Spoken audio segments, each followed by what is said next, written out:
হযরত নবী করিম সাল্লাল্লাহু আলাইহি সাল্লাম মুহাজির সাহাবীদেরকে 5টি নসিহত করলেন, তোমরা এই 5টা বদ অভ্যাসের ভিতরে যাবে না, যদি যাও তাহলে আল্লাহ তাআলার আযাবের ভিতরে তোমরা পাকড়াও হবে। 1 নম্বর হইল, যে জাতি প্রকাশ্যে অশ্লীল কর্মকাণ্ডে লিপ্ত হবে তাহলে তাদের ভিতরে বড় বড় প্লেগ মহামারী রোগ দেখা দেবে। মুহাজিরদেরকে আল্লাহ রাসূল নসিহত করে গেলেন যে তোমরা প্রকাশ্যে কোনো কর্মকাণ্ডে গুনাহের ভিতরে লিপ্ত হবে না, যদি হও তাহলে তোমাদের ভিতরে মহামারী প্লেগ বড় বড় রোগ দেখা দেবে, যেগুলো আগে আসে। 2 নম্বর রাসূল নসিহত করলেন, যে সম্প্রদায় মাপে কম দেয় তারা সুখ, তারা দুঃখ কষ্ট, রাষ্ট্রপ্রধানের জুলুমের নির্যাতনের শিকার হবে। যে জাতি মাপে কম দিবে, মাপে একটু কম দিবে, 1 পয়েন্ট হতে পারে, 1 পয়েন্টও যদি কম দেয় তাও সে কম দিল। যে জাতি ওজনে কম দিবে, রাসূলুল্লাহ সাল্লাল্লাহু আলাইহি সাল্লাম বলেন, দুঃখ কষ্ট এবং রাষ্ট্রপ্রধানের নির্যাতনের শিকার হবে। আমরা যে নির্যাতিত হচ্ছে, এটা আমাদের কারণে। আমরা যদি মাপে ঠিক মতো নিতাম, আমাদের সরকার আমাদের উপর নির্যাতন করতেন না, আমাদের এমপি মন্ত্রীরা করতেন না, কিন্তু বিপদটা তাদের উপর চাপায় দেয়, আমাদের কর্মের কারণে তারা। 3 নম্বরে, যারা জাকাত না দিবে, যেই জাতি জাকাত না দিবে আল্লাহ তাআলা তাদের জন্য বৃষ্টি বন্ধ করে দিবে। বলেন কি না দেওয়ার কারণে? ঈদের পর থেকে খরা, ঈদের পর থেকে খরা, রমজানের ভেতরে যদি জাকাতটা ঠিক মতন দিত, হাদিস শরীফের ভাষ্য অনুযায়ী আল্লাহ তাআলা বৃষ্টি বন্ধ করতেন। আল্লাহ তো বলেন না আল্লাহ তাআলা বৃষ্টি বন্ধ করতেন। তাহলে বোঝা গেল কি, যারা বড় লোক আছে তারা ঠিক মতন জাকাত দেয়, যদি জাকাত দিত আল্লাহ তাআলা বৃষ্টি দিত। জাকাত না দেওয়ার কারণে একমাত্র কারণ হলো বৃষ্টি বন্ধ করে দেওয়া। তাহলে বৃষ্টি বন্ধর একমাত্র মূল কারণ হলো জাকাত না দেওয়া। এখন আপনি যদি জাকাতটা প্রতি বছর ঠিকঠাক মতন আদায় করেন, তাহলে কোনো দিন এই বৃষ্টি বন্ধর নামাজ আর পড়া লাগবে না, এত কান্নাকাটি করা লাগবে।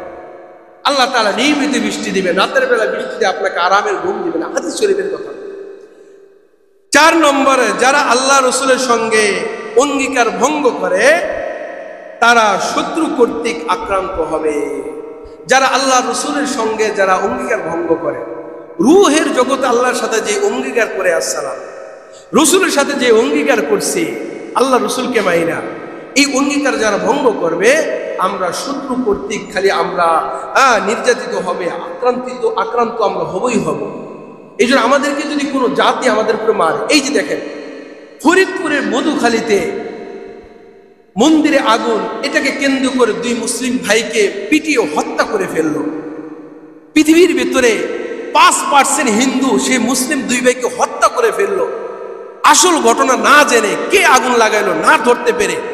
এটা কি কারণ? এটার কারণ হইল আমরা আল্লাহ রাসূলের সঙ্গে অঙ্গীকার যেটা আবদ্ধ হয়েছিলাম সেটা না থাকার কারণে। তাহলে পৃথিবীর মধ্যে কোনো বাতিল, পৃথিবীর ভিতরে কোনো বাদশা, যত জালেমের বাদশা হোক না কেন, মুসলমানের উপরে হাত উঠানো তো দূরের কথা, চোখ উঠানোর কোনো সাহস পাবে না। কথা বলেন ঠিক কিনা? আজকে আমাদের কারণে আমি আল্লাহর মানি না, আমি রাসূলের ইতাআত করতে পারি না, এই কারণে আমাদের উপর আজকে হিন্দুরা আজকে আমাদের উপর 2 ভাইকে হত্যা করে ফেললো। আজ পর্যন্ত কোনো মুসলমান হিন্দু ভাইরা মারে না, প্রশ্নে আসে না। মুসলমান হিন্দুরা আমাদের মেহমান, আমাদের মুসলমান আছে তারা মেহমান, তাদেরকে তাদের সম্মান, তাদের রাষ্ট্রীয়ভাবে তাদের আপনার জান প্রাণ রক্ষা করার দায়িত্ব আমাদের। আজকে তারাই আমাদের উপর চড়াও হয়ে মাইরে ফেললো। এটা আমাদের কারণ, আমরা আল্লাহ রাসূলকে ছেড়ে দিয়েছি। 5 নম্বরে, যারা অন্যায় কার্যকলাপ বিধিবিধান জারি করে তারা পারস্পরিক আত্মীয় কলহে আক্রমণ হবে। যারা অন্যায় কার্যকলাপ বিধিবিধান জারি করে, এটা আমাদের সমাজভাবে হতে পারে, ফ্যামিলিগতভাবে হতে পারে, রাষ্ট্রীয়ভাবে হতে পারে। যেই কাজটা শরীয়তে সমর্থক দেয় না, ওই কাজটাকে সরকারে বা আপনার নেতারা এটাকে জারি করে দেন। কথার কথা